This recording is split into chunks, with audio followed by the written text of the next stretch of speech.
We see a heap of different use cases. More often, though, again, Avi's at the coalface selling homes and working with buyers and sellers, but we tend to be used more or trying to impart how do you use iD4me in some really basic fundamentals. So one of the things that we work with our supporters and our influencers is I think there can be a little bit of a misnomer around technology solves all your problems.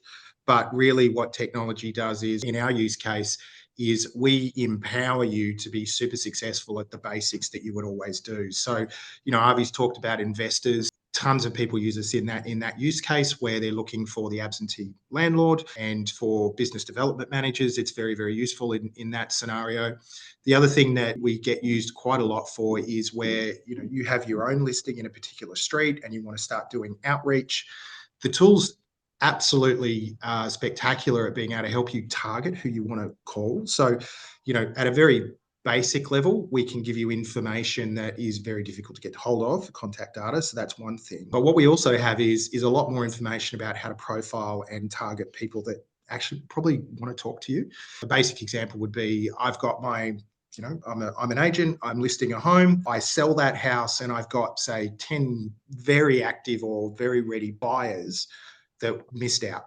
You can then target houses in the general area that match the profile of the property that you just sold.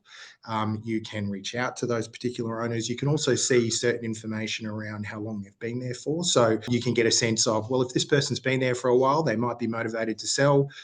Let's give them a call. Let's call them, let them know, hey, I just sold the house up the road. We got a spectacular price. I've got many buyers left over. At a minimum, let me come and let you know what your house is worth, and maybe there's some business there to be done.